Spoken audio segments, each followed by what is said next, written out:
hosting for the Metal Gods Meltdown, and today I am joined by... Hello everybody, this is Ronnie Romero from Lords of Black, Ritchie Blackmore Rainbow, Schenker Group, and many others. Yeah, it's a hell of a catalogue of bands you've got there. Yeah. Cast Away on the Moon was released a day ago and is already heading to 20k views. How pleasing is that for you? Yeah, it's great. You know, it's especially because it's not like a proper new album release. It's just a live album we're gonna release very soon. But you know, it actually reflect the success of my first solo album with original songs we did last year, and we were touring all over Europe, and I think that's great. So when does the album actually drop, and what tracks are going to be featured? Is it going to be the whole show from Spain that you've recorded? Yeah, exactly. Yeah, we did a shooting for the whole show. It was 1 hour performance, so it will have most of the songs from the solo record. Then we have a couple of the Ferrymen songs also during the show. We thought it would be a good idea to add on the set list, and you know, because it's probably besides my solo stuff and other things I did, it's like the people they like the most from my catalog. And also at the end we have a cover from Dio. We play Rainbow in the Dark, which is going to be also one of the singles. Awesome. Head out on a tour soon as well. How excited are you to be hitting the UK again? Oh, I'm very excited actually, because the last time I've been there, it was 2022, if I remember correct, with Michael Schenker. We were doing like 4 or 5 shows in the UK. Yeah. So it was under another artist name. It was not with my solo band. So it's going to be the first time with my solo band. I've been with Rainbow way before, but obviously it's not the same because obviously it was not my name who was selling the tickets for the shows. So I'm very excited. It's going to be a very a very cool tour because we play all the shows in a row, like for 8 shows all together, day by day, and wow. no rest for the weekend. You're gonna have to rest your voice a little bit in between, yeah. Well, I will try. I try not to do it much often, because you know, nowadays with how the business is going, every day off in a tour means a lot of expenses. Yeah, of course. So yeah, we need to try to fit in as much as we can during a leg. What can we expect from your new live album then? Yeah, well, it's going to be pretty much the songs. They are in the solo album, but the songs we figured it out during the touring that the people enjoy the most, and there is like a better feedback from. Yeah. So I'm not gonna say the hits because that's a little bit pretentious, but you know, the people, the songs that the people enjoy the most when we are playing it. And as I said before, also I thought it would be a good idea to add a couple of songs from the Ferrymen, because with the Ferrymen we never had a chance to make a show. No. And to play the songs live. So I think it was a very interesting ad for the show, and the people, actually the response from the people was very cool. And then also why obviously we must play or a Rainbow or a Dio song, and so we add a Dio song, which is an anthem, as Rainbow in the Dark is, and you know, I think it's the people will have the chance to see on this release how my band plays the songs live. And something for me that's very important, there is no backing vocals, there is no backing tracks, there is no overdubs, nothing like that. It's just the band 100% playing on stage, having fun, real sound, and the way it is supposed to be for everybody. Yeah, pure metal, pure rock. I love it. Exactly. All right, man. Okay, so talking about the Ferryman, the 3rd album has just been released. I absolutely adored the debut, but the 3rd album, I've been playing it loads. I think it's a rocker's wet dream. How pleased are you then with the feedback so far? It's great. But as usual with the Ferrymen, you know, every album we release for the, let's say for the hardcore fans of the band, of the project, every album is better for everybody. Yeah, this is the best one so far, Yeah. which I understand. But I think there is one thing that the people that can listen on this new record is already established the chemistry between the three of us, Yeah. between Magnus Carlsson, Mike Tirana, and I. Even when we record the songs separately, because Magnus lives in Sweden, Mike lives in Italy, I live in Romania. But then you finally can see and you can hear it sounds like a band with a chemistry already established, and the guys, they know what they're doing. And that's very important. I think it happens already also on the previous record, but for me this is more important because actually this album was not supposed to happen. With Magnus, we thought that with 3 records it would be enough for this project. And then suddenly we got the call from the record label, and they say, "Listen, why to stop? It's just one of the best sellers, and the people, they really like it. So why to stop? Why to stop it here? So yeah, here we are." It's fantastic, and obviously Frontiers such a fantastic label as well.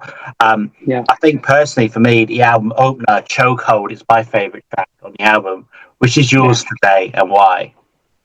Probably Chokehold is one of my favorites also. It's probably the most demanding song in terms of vocal performance, because it starts very aggressive, but then it's going higher and higher on the chorus until this almost impossible note at the end of the chorus, which Magnus warned me about it. He said, "You will have this vocal line and try to not to do it early in the morning." So, Chokehold is a great song. I think the album title "Iron Will" is very representative from the project also. It's very melodic, and the message is very positive, as the most of the songs. But then if I need to pick up one over the others, it would be the ballad, Dreams and Destiny, because you have different ambience on the same song, and you go very soft and then a little bit more aggressive on the choruses. And also because the message, it really touched me when I got the song, because it talks about, the story is about a father talking to his son, and trying to advise him in what to do right and what not to do in the future to be a good person. So since I am a father of 2 kids, it was very personal for me. Brilliant.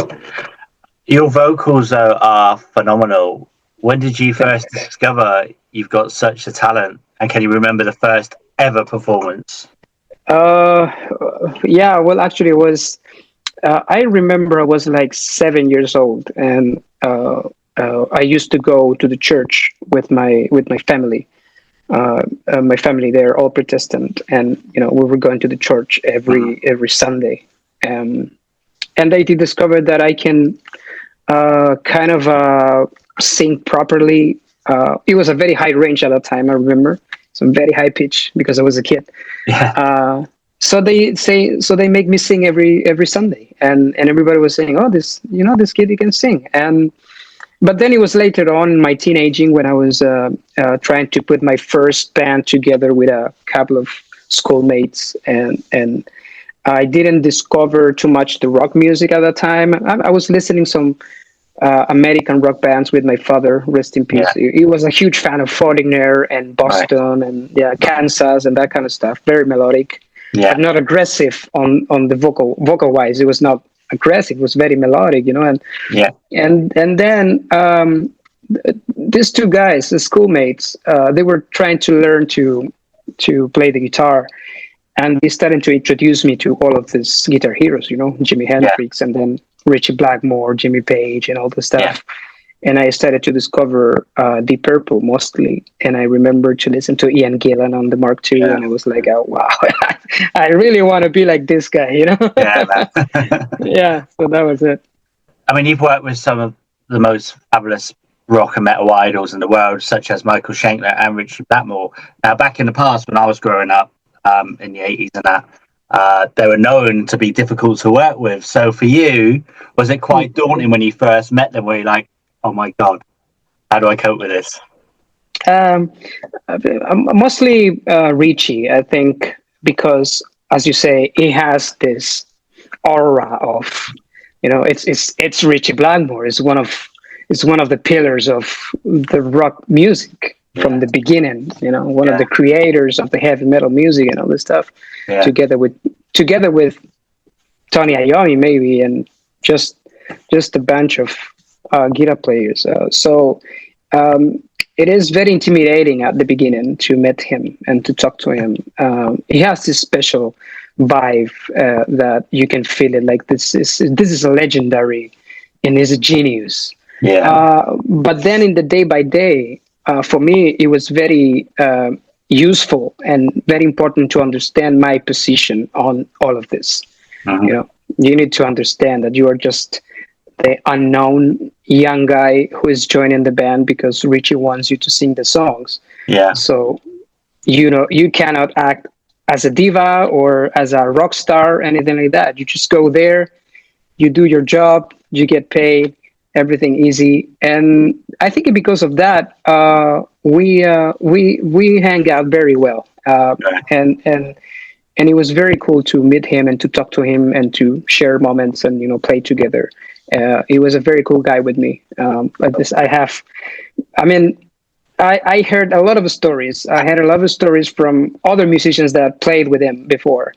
Uh, but for me, it would be impossible to say anything bad about him because at my time working with him, it was just fantastic. And it was great. Michael is a different person. I would say it's more easy to talk, and easy to work with in the way that he just want to play. He's a guy who just want go rehearse, play, rehearse, yeah, play, rehearse, play. His life is on a stage and on the rehearsal room. So it's a very professional guy. I heard many stories about him also, but I'm thinking about it. I think I just met these two guys in the right time of later their life, lives. yeah, Yeah, in the eighties, which makes me more lucky. in the So eighties, yeah. man. Oh. I want to talk to you a little bit about Fengarola. I mean, I was blessed to be in the photo pit, and you were like above us, and you started Spotlight Kid. But my gripe is I had to interview Michael Monroe halfway through your set. I was absolutely gutted. I love Michael Monroe, but I love Rainbow, yeah. And that show was amazing. How was it for you though when you were like going out on that stage? I mean, I know you played many, but when you looked out in the mass, it's just Yeah, on you, mate. It was amazing. I mean, yeah. how was that for you? I think the last tour we did together, which was 2019, and Yeah, it was this French when just before COVID. Yeah, Rock the Coast. Yeah, I think it was the best for all of us because we were playing for 4 years together already. I'm not gonna say it was a bed of roses from the beginning. mm, It was at the beginning. It was hard because Richie need to get used to the songs again, and we need to get used to play together, all the band, and we needed to figure it out what Richie wants from us on the stage, not only in the rehearsal room, because you can sing the songs and correctly and on the rehearsal room, that's gonna be enough. But mm, then you need to go to the stage and you need to learn how to behave on Richie's band, which is very yeah, important also. yeah, So I understood the assignment and what he needed from me. I think I remember this. There was something very funny he told me before the first tour, and it was giving me tips, but not directly. We were just yeah, talking and chatting, and he was saying things that you can understand as okay. This is what he wants, yeah, because we were talking once in a rehearsal, and we were talking about singers and all this stuff, and he told me I don't like those singers. They're running all over the stage and climbing on the stuffs, and I don't like that. A that is singer, it must be fronting the band on focused. the front, and talking to the audience. So I understood that. So, Yeah, so I started to do it, and I think it worked really well. We felt very comfortable working together on stage, at least, and I think the people they saw that. He was oh, smiling, he was having fun.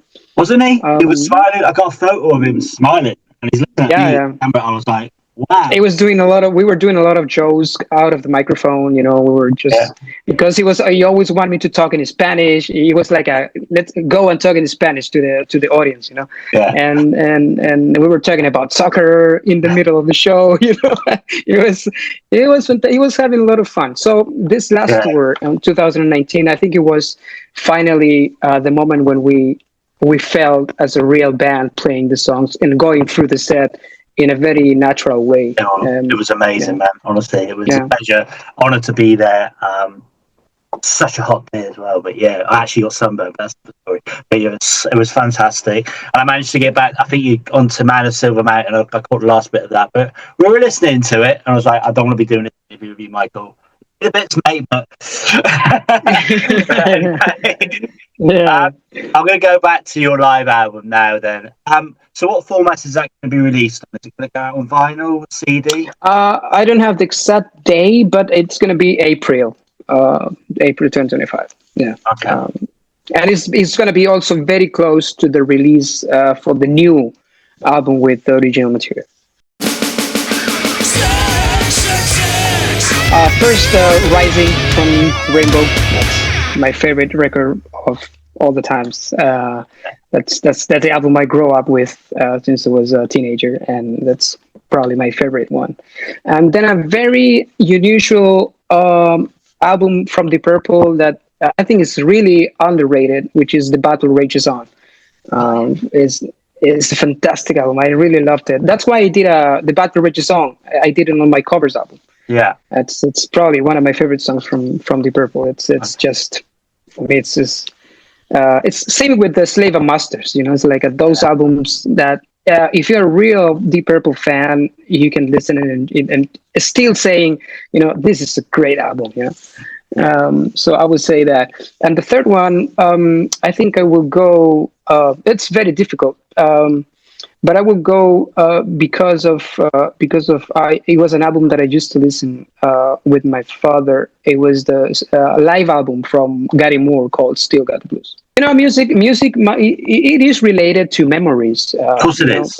Every time you listen music, it brings you memories from. Oh, I remember that moment, and I have strong memories with my father listening to that. It was a cassette tape. Yeah. And my father, he bought a track for the work, right? And I'm talking about the 80s, right? And the late 80s, the beginning of the 90s.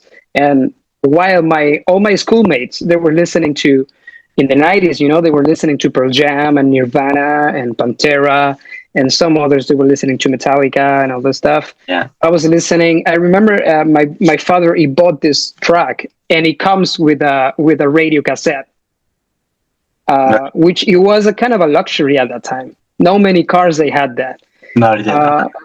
And so he has this. It was his recording. He has this cassette, and I just put it there, and then I didn't know who he was, and I was like, oh, this is fantastic. It's not only the playing, but also the singing. It was fantastic. So I still have memories from listening to that in my father's track. Still Got the Blues on live. It was amazing. That's a lovely memory, mate. Yeah, that's it, isn't it? That's what music does. Somebody talked to me a lot about Australia. That's something that really keeps my interest because I saw there are many bands going there, and I never had the chance to go. So that would be when I was in Michael Schenker. There was a lot of people saying, "Come to Australia." It's a little bit far away, but I think it's doable to do. Yeah, at some point. One other would be Chile, my country, because I never had the chance. Since I became a professional, I never had the chance to do a proper tour. Yeah. Oh, wow. Wow. Yeah. So that would be fantastic, I think. And I think the other country is also in America. It will be Mexico, because I know that I have a lot of fans there from since when we started with Lords of Black on 2013. Yeah. And actually, I think there is also a official fan club or something like that. I think there is on Facebook, isn't it? I think, or something. Yeah, kind of. Yeah. So that would be fantastic also to play in Mexico. What song would wake you up from a deep sleep? Oh, it's very easy also because it happens sometimes. I am an early bird, so I wake up very early in the morning. I don't have problems with that. I Right. wake up 7 because we have 3 big dogs that I need to feed every morning. So and I walk with them, and I need to walk them, and because Right. they're big dogs. So I wake up early. But if sometimes I come back very late from a show, from a trip or whatever, and I wake up late, then I wake up like 10, 11 a.m. and I can hear on the first floor my wife listening to Motley Crue because Really? she likes Motley Crue a lot. So yeah, Yes, I love it. kickstart my heart. Yeah, that That's would a be the great song. song to wake up to, man. Yeah, to wake up. Yeah, exactly. Totally. All right. So, if there was a song about your personality, a made-up song, what would it be called? About my personality. Yeah. And actually, yeah, this is funny because there is a song, and it happens that I was always listening this song when I was sad, Right. because I am a very normal guy. I don't consider myself as some fans special, the people say, yeah, you have a great voice, you're a rock star, you play with this, you play with that, you do a lot of shows, blah, blah, whatever. But I am a very down to earth person. I consider myself very down to earth and humble because, I grew up being like that, and my father teach me to be like that all the time. You need to know where you come from, and you never know what's going to happen, especially in the music business. One day you're very popular, and then nobody's listening to you anymore. So That's it. Yeah. so there was a song that considerably I was always listening when I was a little bit sad, and especially after the pandemic, I was going through some personal issues and let's say dark times, and one day my wife, she told me, do you realize that you're always listening to this song when you are sad or you're just contemplating things? Yeah. And I was, no, what are you talking about? And she told me about this song, and then I realized it was Empty Rooms from Gary Moore. Really? Okay. Yeah. Wow. Yeah. So yeah, it just makes me. It really touched me because it's a kind of a sad song that It's when really you feel sad. when you feel alone, there's nothing else. It's an empty room, of course, because everybody leaves you, and so yeah, that would be kind of a part of my experience on the music industry. Sometimes you feel very lonely, and so sometimes it's really hard to get criticism and all this stuff. And there was a period of my life when I really felt like I was in an empty room. Festivals or small intimate gigs? On your tour, you're going to be playing small intimate gigs. So do you prefer festivals or small intimate gigs? It's hard to say, musicians, and I think it's mostly because of our inner ego. We love to be in front of massive audiences. That's something like you feel like you made it, right? Yeah. It's a feeling that it really makes you feel like a very good with yourself, like wow, I made it. This is like this is a rock star dream. In front of I don't know 20,000 people. Then you realize that those 20,000, they're watching another 60 bands, so it's not just for you. I would say that I really like to play in small clubs because the vibe is totally different, and also it's more challenging in the way that you can see 100 faces. Which is more intimidating for a musician. So yeah, I would say small clubs. Okay. So the next one then, what's your favorite food? Well, that would be hard to say. I love food in general. I can eat anything actually. With my wife, we tend to eat healthy. as much as I can. But I have a box of sweets there waiting for me every day. So, but I would say barbecues in general, because and in South American culture, it's very popular, and you make barbecues to celebrate absolute everything. It's like it doesn't matter if it's a birthday, it's Christmas, which is in summer, or New Year's Eve, or whatever it is. It's always a barbecue around, and sometimes for no reason, you are with a friend and say, "Shall we make a barbecue? Yeah, let's do a barbecue." So, That's so cool. so yeah, we'll say barbecue for me. Yeah. That's so cool. So, being a rock singer, have you been, or are you a saint, or are you a sinner? Both. You must be both. Sinner in a way that sometimes you are faking feelings, but in the right way, because the Ronnie Romero you see on the stage, the people say, yeah, it's powerful, and he captivates the audience, and then out of the stage, I'm totally different. I'm a totally different person.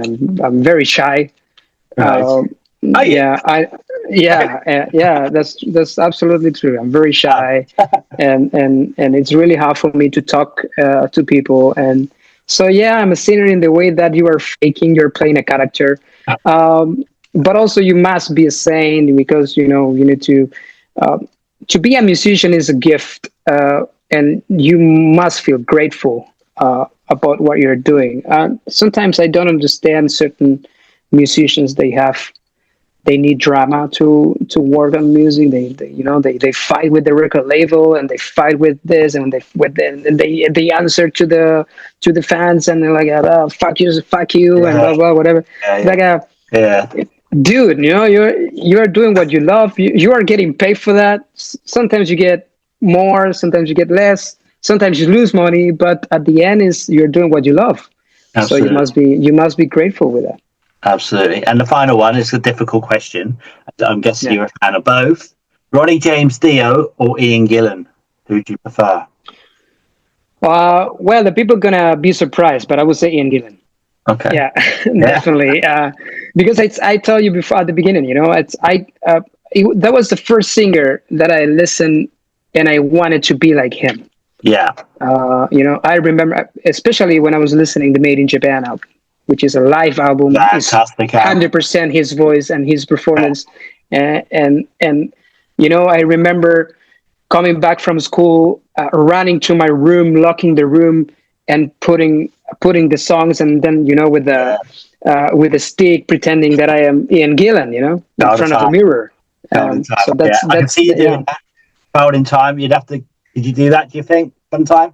A cover? A Child in Time. Do you reckon you can do that as a cover one day? That is just phenomenal. We will do it on the UK.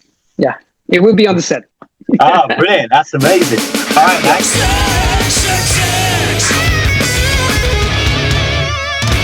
All right, thank you so much for your time today, Ronnie. Honestly, it's been an absolute honour. Do you have any final words for your fans, our viewers, and listeners? Yeah, all my UK friends that see you very, very soon. It's going to be March. We're going to do 8 shows in the main city. It's going to be fun. We're going to play my solo songs. We're going to play Deep Purple, Dio, some other surprises. So hope everybody to see again finally in the UK too.